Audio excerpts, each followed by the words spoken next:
ধীরে ধীরে কথা বলতে শুরু করেছে সোনম ওয়াংচুং এর অনশন। আজকে টানা 19 দিনে পড়লো তার অনশন। সেলিব্রিটিরা কথা বলতে শুরু করেছেন, কিন্তু যাদের মুখ থেকে আমরা রিয়াকশন আশা করেছিলাম তাদের মুখ থেকে আমরা কিছু শুনতে পাইনি। আমরা আমির খানের মুখ থেকে অন্তত পক্ষে কিছু একটা আশা করেছিলাম, কিন্তু তিনি মুখে কুলুপ এঁটে বসে রয়েছেন। অথচ থ্রি ইডিয়টসের থিমটাই ছিল সোনম ওয়াংচুং, যার ভূমিকাকে উপলক্ষ করে এই মুভির সাফল্য।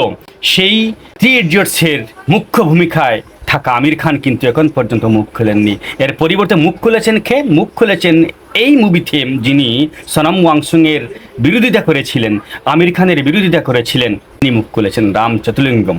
আপনারা জানেন তিনি বলেছেন সোনম ওয়াংচুং এর মতো ব্যক্তিত্বের মৃত্যু হতে দেওয়া যায় না। ঠিক এটাই বলেছে দিল্লি হাইকোর্ট। দিল্লি হাইকোর্ট বলেছে যে সোনম ওয়াংচুং এর জীবনের জন্য, তাকে বাঁচানোর জন্য যা যা দরকার, যা যা করণীয়, তার সব কিছু করতে হবে সরকারকে। আজকে পৌঁছেছেন অরবিন্দ কেজরিওয়াল। তিনি বলছেন যে এই মঞ্চ থেকেই আন্না হাজারে একদিন সরকার বিরোধী ডাক দিয়েছিলেন। সরকার বিরোধী বলতে একটি আন্দোলনে তিনি নেমেছিলেন এবং সফল হয়েছিলেন, যার কারণে সরকারের পতন হয়েছিল কংগ্রেস সরকারের। ঠিক অনুরূপভাবে আজ থেকে 3 বছর পর বিজেপি সরকারের পতন হবে বলে তিনি মিডিয়ার সামনে বলছেন যে এই আন্দোলনের কারণেই সোনম ওয়াংচুংয়ের এই অনশনের ফলেই বিজেপি সরকারের পতন ঘটবে বলে অরবিন্দ কেজরিওয়াল বলছেন। এটা আমার কোনো বক্তব্য নয়। তো বন্ধুরা, আমি যে উদ্দেশ্যে ভিডিওটা বানাচ্ছি এই উদ্দেশ্যের কথা কিন্তু এখন পর্যন্ত আমি বলিনি। আমি কি বলছি, আগামী 20 একটা বড় আকারের আন্দোলন হতে চলেছে সোনম ওয়াংচুং এর এই অনশনকে ঘিরে। শিক্ষামন্ত্রী ধর্মেন্দ্র প্রধানের পদত্যাগের দাবিতে, এছাড়া অন্যান্য দাবি নিয়ে সংসদের সামনে প্রতিবাদ করা হবে। দেশ জুড়ে একটি বড় আকারের আন্দোলন হতে চলেছে। দেশের বিভিন্ন রাজ্য থেকে দলে দলে লোকজন, হাজার হাজার লোকজন নিজের পকেটের টাকা খরচ করে, নিজের গাঁটের টাকা খরচ করে তারা ওখানে যাচ্ছেন। এখানে কিন্তু কেউ ফান্ডিং করছে না, একদম নিজের টাকায় মানুষ আন্দোলন করছে, ওখানে অবস্থান নিয়েছে।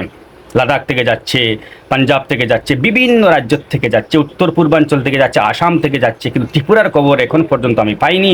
তবে নিজের ঘাটের টাকা খরচ করে যুব সমাজ, ছাত্র সমাজ, অভিভাবকেরা সেখানে যাচ্ছেন। সেই আন্দোলনে যদি আমি যেতে নাও পারি, তারপরও আমার একটা নৈতিক সমর্থন রয়েছে এবং আমি চাইছি যুবপিঢ়ি যারা আছে, যারা ছাত্র সমাজ রয়েছে, যাদের স্বার্থে এই আন্দোলনে বসেছেন, অনশনে বসেছেন সোনম ওয়াংচুং, তারা যেন সেখানে যায়, সেখানে গিয়ে তার প্রতি সহমর্মিতা প্রকাশ করে এবং আন্দোলনে সামিল হয়। সম্পূর্ণ অরাজনৈতিক একটি আন্দোলন। আমি কোনো দলের পক্ষ থেকে বলছি না এবং কোনো দলের পক্ষ নিয়েও আমি বলছি না।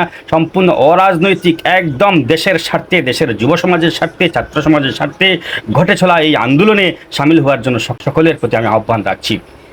আপনারা জানেন আজ থেকে ঠিক 8-9 বছর আগে 2018 সালে একজন পরিবেশবিদ জিডি আগরওয়াল, যিনি গঙ্গাকে প্রদূষণ মুক্ত করার দাবিতে অনশনে বসেছিলেন, টানা 111 দিনের আন্দোলনের ব্রত তিনি নিয়েছিলেন, কিন্তু তিনি আন্দোলনরত অবস্থায় এইমসে তিনি মারা গেছেন, হৃদরোগে আক্রান্ত হয়ে মারা গেছেন। সরকারের টনক নড়েনি, সরকার কিন্তু তার সঙ্গে কথা বলেনি। ঠিক সোনম ওয়াংচুং এর মতো এখন পর্যন্ত সরকারের কোনো প্রতিনিধি দল কিন্তু তার সঙ্গে এসে কথা বলেনি। সেলিব্রিটিরা কথা বলছে, আন্তর্জাতিক মিডিয়া তাকে নিয়ে কথা বলছে, কিন্তু এখন পর্যন্ত সরকার কথা বলেনি। উল্টো বিপরীত চিত্র দেখা গেছে। যার বিরুদ্ধে আন্দোলন, সেই ধর্মেন্দ্র প্রধানের খাবার টেবিলের মেনুগুলো সামনে আসছে, অথচ অনশনে রয়েছেন। আজকে 19 দিনে পড়লো। ধারণা করা হচ্ছে যে তিনি যদি না খান তাহলে ইরম শর্মিলার মতো, মণিপুরের আপনারা জানেন যে ইরম শর্মিলা একটা আইনের বিরুদ্ধে তিনি আন্দোলনে নেমেছিলেন, নাক দিয়ে নল ঢুকিয়ে তাকে খাবার দেওয়া হয়েছিল।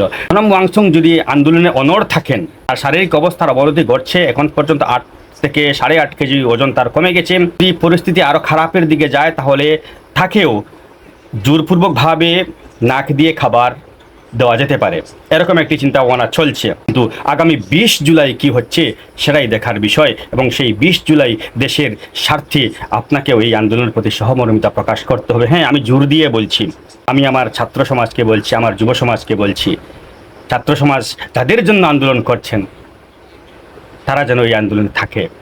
দেখা যাক 20 জুলাই কি হয়। আমার ভিডিওগুলো আপনি দেখুন, শেয়ার করার কথা কোনো দিন আমি বলিনি, কিন্তু আজকে ভাই সোনম ওয়াংচুং এর স্বার্থে, দেশের স্বার্থে, ছাত্র সমাজের স্বার্থে এই ভিডিওটি শেয়ার করার অনুরোধ করছি। আপনারা শেয়ার করে দিন, যাতে দেশের যুব সমাজ, ছাত্র সমাজ, অভিভাবক কুল যাতে সেখানে যেতে পারে, তারা গিয়ে যাতে সেখানে সেই আন্দোলনে সামিল হতে পারে, তাদের ভবিষ্যতের রাস্তা যাতে তারা চিনতে পারে, দেখতে পারে। ধন্যবাদ।